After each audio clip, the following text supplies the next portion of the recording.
विदुर जी महाराज धृतराष्ट्र के पास में आए, आकर दंडवत प्रणाम किया। प्रणाम करने के बाद धृतराष्ट्र जी ने विदुर जी से कहा, भाई तू बहुत दिनों के बाद में मेरे पास में आए, बड़ी कृपा की है, बताओ क्या समाचार है।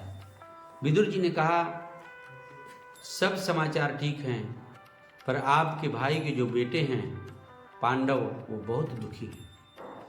मैं अभी तक सोचता था कि आपके बाहर के नेत्र बंद हैं, पर अंदर के आपके नेत्रों में सब दिखाई देता है। परंतु भैया, न तो आपको अंदर से कुछ विचार अच्छे हैं और न आपके कानों की सुनने की शक्ति अच्छी है, सब कुछ समाप्त हो गया है। विदुर जी महाराज कहते हैं, सा निर्यदा तु राजा ससुतान साधून उषणेन धर्मेण विनष्ट दृष्टि।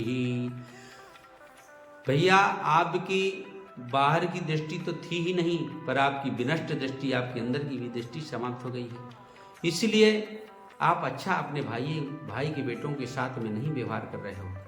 आपको ऐसा नहीं करना चाहिए। भाई की गद्दी में ही बैठे हो, आप तो राजा के राजगद्दी के में बैठने के अधिकारी भी नहीं थे, फिर भी आपके भाई ने आपके ऊपर कृपा की और आज उन्हीं के बेटे मारे मारे फिर रहे हैं और आप तनिक भी विचार नहीं कर रहे हैं। इस बात को जैसे दुर्योधन ने कानों से सुना, तुरंत बाहर निकल के आया और कहा, अच्छा चाचा जी, हमारा नमक खाते हो और हम ही को, हमारे पिताजी से हमें भड़का रहे हो पिताजी को, यह बात अच्छी नहीं, चले जाओ यहाँ से छोड़ करके राज्य से। आज विदुर जी खड़े रहे। धृतराष्ट्र ने जब कुछ नहीं कहा, तब विदुर जी ने कहा, सब इनकी इच्छा से हो रहा है, इसलिए जहाँ पर बड़े बुजुर्गों का सम्मान न हो, जहाँ पर अच्छे बुरे की कोई पहचान न हो, उस गांव में, उस घर में हमें कभी नहीं रहना चाहिए। विदुर जी महाराज ने अपने धनुष बाण को देहली में रखा, अपने भाई को प्रणाम किया और प्रणाम करके राज का परित्याग करके जैसे चलने लगे। कहते हैं महाराज सुखदेव जी कहते हैं, ईसा निर्गता कौरव पुण्य लब्धा गजावयत तीर्थ पदा पदानी। जैसे विदुर जी महाराज एक एक पैर को आगे बढ़ाते हैं, वैसे वैसे कौरवों के पुण्य समाप्त होते चले जाते हैं। हर व्यक्ति के घर में एक कोई ना कोई पुण्यात्मा व्यक्ति होता है। उस पुण्यात्मा व्यक्ति के वजह से हमारा गृहस्थाश्रम बहुत अच्छे से चलता है। इसलिए हम सब लोगों को मिल बांट करके गृहस्थाश्रम में आनंद के साथ रहना चाहिए। इसी प्रकार से राजाओं के यहाँ भी कोई ना कोई ऐसा महान व्यक्ति होता है जिनके कारण राज्य में अकाल नहीं पड़ती, दुर्भिक्ष आदि बड़ी बड़ी बीमारियां नहीं शरीर में किसी के आती। इसलिए हम सब लोगों को बड़े प्रेम से रहना चाहिए। जैसे लंका में विभीषण जी महाराज बड़े प्रेम से रहते थे, और जैसे रावण ने लात मार करके विभीषण जी को वहां से लंका से बहिष्कृत किया, एक एक पैर को महाराज विभीषण जी जैसे रख के लंका से बाहर निकले तो सारे राक्षसों के पुण्यों का सत्यानाश हो गया और सारे के सारे राक्षस मारे गए। इधर विदुर जी महाराज ने भी जैसे परित्याग किया हस्तिनापुर का, वैसे हस्तिनापुर का भी अंत होने का समय आ गया। आज भगवान श्याम सुंदर आकर के राज्य में शांति वार्ता का संदेश लेकर के आए हैं। सभी महाराज मंत्रीगण, राजा धृतराष्ट्र सभी विराजमान हुए। भगवान श्याम सुंदर ने, हमारे कन्हैया ने अपना संदेश प्रस्तुत किया कि पांडव आधे राज्य के अधिकारी हैं कि नहीं। सभी ने कहा कि हाँ हैं। धृतराष्ट्र जी ने भी कहा हाँ हैं। आज दुर्योधन ने जैसे महाराज तैयार हुआ, शकुनी मामा को बुलाया, मामा केशव जैसा जैसा बोले वैसा वैसा आप लिख दो, पांडव भी हमारे राज्य के अधिकारी हैं। भगवान श्याम सुंदर ने कहा, इंद्रप्रस्थ यमप्रस्थ उज्जैन्यम काशीपुरीम तथा। तुरंत शकुनी मामा ने दुर्योधन से कहा, भांजे तुम्हारे पास में क्या बचा? अरे इंद्रप्रस्थ, यमप्रस्थ, उज्जैन्यम और काशीपुरी। इंद्रप्रस्थ से दिल्ली हो गया, हरियाणा हो गया, पंजाब हो गया। यमप्रस्थ जयपुर, सारा राजस्थान हो गया। उधर मध्य प्रदेश में उज्जैन में छत्तीसगढ़ राज्य हो गया। और महाराज काशीपुरीम तथा सारा उत्तर प्रदेश हो गया, बिहार हो गया। अब तुम्हारे पास में क्या बचा? वो जम्मू कश्मीर की घाटी, उत्तराखंड का वो खंडर पहाड़, तीर्थ यात्रा करोगे, आनंद से रहोगे, बाकी तुम्हारे पास बेटा कुछ बचने वाला नहीं है। दुर्योधन ने कहा, रे ऐसा किया है? भगवान श्याम सुंदर से दुर्योधन ने कहा कि सूचग्रे नैव दास्यामि बिना युद्धे न केशवा। एक सुई की नोक के बराबर भी मैं बिना युद्ध के केशव नहीं दूंगा। आप जो चाहें सो कर सकते हैं।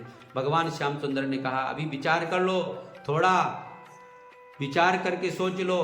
दुर्योधन ने कहा, मैंने अच्छी तरह से विचार किया, बिना युद्ध के केशव एक सुई की नोक के बराबर भी मैं नहीं दूंगा।